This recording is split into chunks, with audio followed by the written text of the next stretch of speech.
your butt a little more engaged. What do you mean Don't go engaged? till I snap ya. Snap? What? No way. What are you doing? Are you kidding? Up. Oh my gosh, why? My tempo. This is actually what we're doing right now? Not my tempo. Oh my God. Up. Holy crap, why are we doing this? Hey, rock. Look out below.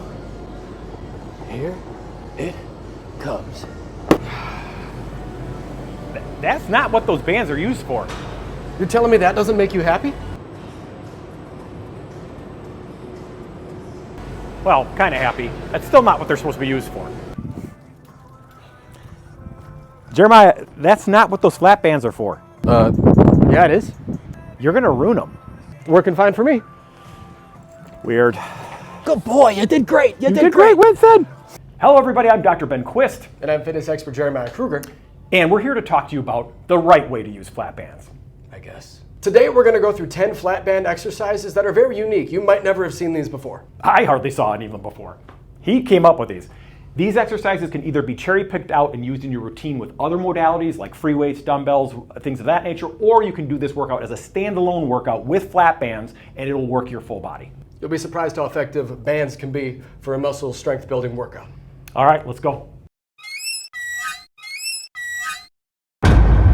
All right, so exercises 1 through 4 plus, maybe up to 5 here, are all gonna be upper body focused, and I like to call them lever something. So basically of the fundamental human movements, there can be a lever push, a lever pull, maybe a lever chest fly, a lever bicep curl. I'm gonna show you a bunch of those. Let's start with the simplest one, the one that kind of inspired all of these. It is the lever row. I'm gonna anchor it really anywhere that I want. Currently I want it low, so I'm gonna anchor it low. Now, like I'm rowing a canoe, I like to get to a lunge position. That's not how you get in a canoe, but I'm gonna get to a lunge position with my left leg forward, right leg backward, and my right hand is gonna be near the bottom. The reason this works like a lever is if my hand is closer to the bottom here, it's gonna be easier. The farther my hand gets away from where the band is attached, the heavier a lighter band may seem. So this band is rated at 30 pounds. If I grab it right here, it'll feel 30 pounds. If I grab it up here, maybe 40 pounds, 50 pounds. Here's the movement. So I'm gonna get to a lunge position, my knee's gonna rest just above the ground, and I'm gonna do my row, like I'm rowing a canoe. Elbow backwards, everything follows. Shoulder first, elbow follows. Again, that might be a little bit too easy. I could walk farther back to add resistance, or because it's a lever, I'll grab it higher, and now it's gonna make that lightweight feel like it's a little bit heavier. That is the lever row. Exercise number 2 is one of my favorites for the bunch. It is a lever rotation. And again, I like that lunge hold position, but you're welcome to try it in standing, in squat, in kneeling. I'll show you it from a kneeling position. So I'm gonna have my inside leg forward, my outside leg backward, and I want constant tension. So I'm gonna get far enough away that even when my arm is straight over here, there's still tension on the band. I never like to have slack. Now, this is gonna work your chest muscles, counter rotation here, like I'm turning a big wheel. I'm gonna rotate the bar up, and it's like I'm doing a big chest fly.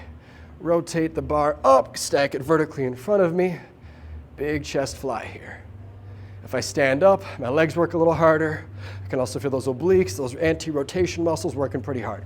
Great exercise. Exercise number 3 would be the lever push, like your chest press or dumbbell press. It doesn't really matter which leg you have forward and backward, just make sure you can stabilize. What I will say is if my right leg is backward, the resistance to twist needs to be a little bit stronger versus if I have my right leg forward with my right hand working, I don't have to resist as much. So obliques work harder with the back leg being on the same side as the band. So my obliques are not working as hard now. The angle is low, so if I push high, I might get those upper chest muscles to work a little bit harder, and I could angle the band however I want to bias certain different muscles in the chest. Either way, the fundamentals of the movement are my elbow is bent, and I'm straightening my arm like I'm doing a chest press. And again, this is a lever, so if this 30 pounds or where my hand is doesn't feel more challenging or challenging enough, I'll move my hand in, and I can make that lightweight feel like it's a lot heavier. And you can really get aggressive with that, and now it feels like I'm moving 70 pounds as opposed to 30. That's a good one. All right, I'm actually gonna do 4 and 5 in the same little clip right here. This is for your biceps and triceps. This one will be your lever bicep curl. Again, you could do it from any sort of leg position you want. The fundamentals, the thing that matters the most is that I'm doing a bicep curl. I like to set it up so that the bar, the back end that's without the band is near my hip. Kind of like, I like to think of this as I'm fishing. All I'm going to do is step far enough back that I get tension. I could set the band up so it's tighter and it's more vertical. You can lean back. Different ways you can bias how the muscle works.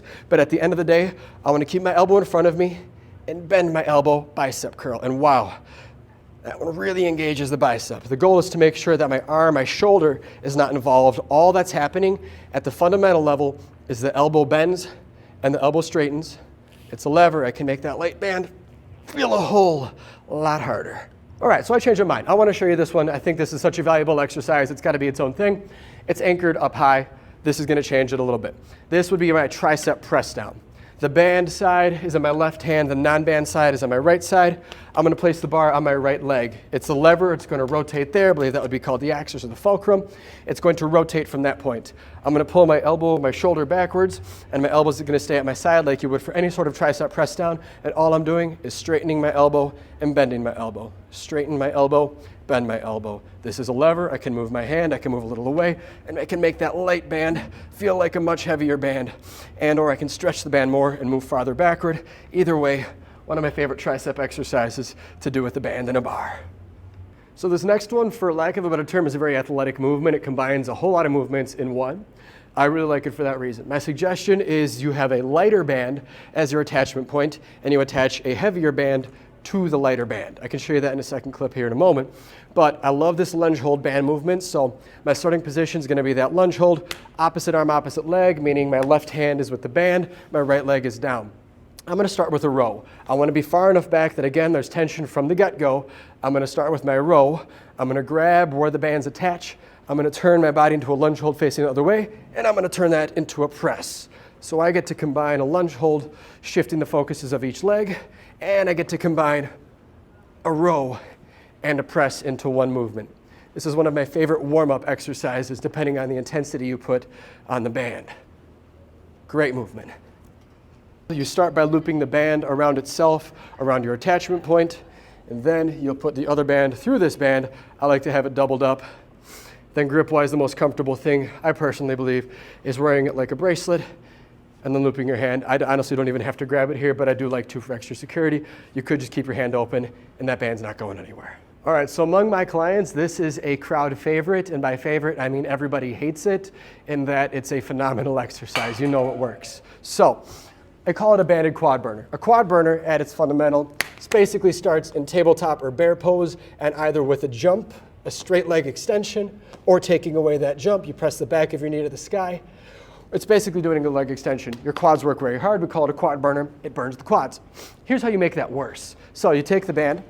You can either double it up like I have here, or for a little less resistance, you might step into it and tug it so you get constant tension then, a little bit less resistance.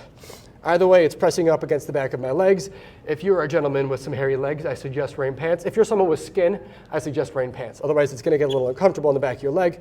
Now, same ideas. I can either jump and then have to absorb that elastic force, yanking me down softly, or you can take away the jump, and the non-plyometric then becomes a whole lot more valuable and a whole lot harder. All right, so our next one is for shoulder stability, but it's also working the posterior chain, mainly your hamstrings. It is a band windmill. Setup. I like to step into the band forward, turn both my feet the same way. If feet point left, my right hand works with the band. I'm essentially getting that weight up overhead, and then I want the band behind me. I'm going to turn my hand so that my thumb is slightly backward.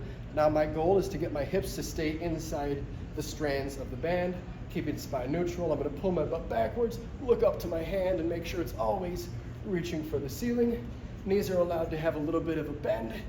Front one gets a bigger bend than the back one, but ultimately it is hips backward, hips forward, arm as straight as you can to stabilize against the band. Great exercise, especially for those QL muscles too.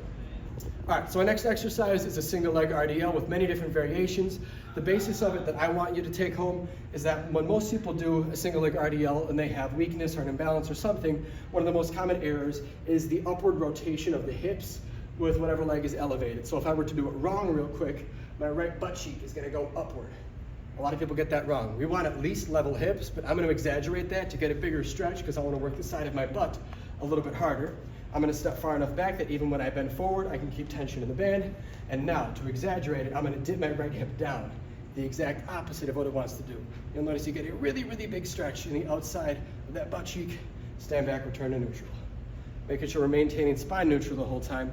Big stretch for the hip, big pull forward, and then stand back up. I guarantee you do a few good reps with this one, you'll feel it next day in the butt. All right, our next one is a waist resisted lunge. This again is going to add a little bit more emphasis on the butt and how much your glutes are going to work. So I'll pick just one leg for right now. I want my right leg doing all the work, so I'm going to step back. The band is pulling me backwards, pulling at the hips. I'm going to stop, and then I'm going to step up and pull forward. And the main action of driving my hips from this flexion position to extension forward, butt works very hard. So think about driving that heel, step forward, drive that heel onto the floor, step forward. You can make this a jump switch and make it a lot harder, or you can alternate, simple, take away the jump, or just focus on one leg and then the other. One more variation that I don't have the ability to show you is there could be a slider under my foot, and I really like sliding backwards and hinging, big stretch for the butt muscles, and then slide and step forward. That is a really good way to make your glutes do a lot of the work for a lunge. All right, so that wraps it up. We got 10 great exercises for you to do however you want. Please subscribe, Like, turn on the notifications to see more of our videos, and comment below if you have any interest in seeing some of the workouts that Jeremy and I have created that you might be interested in. Have a nice day. have a good one.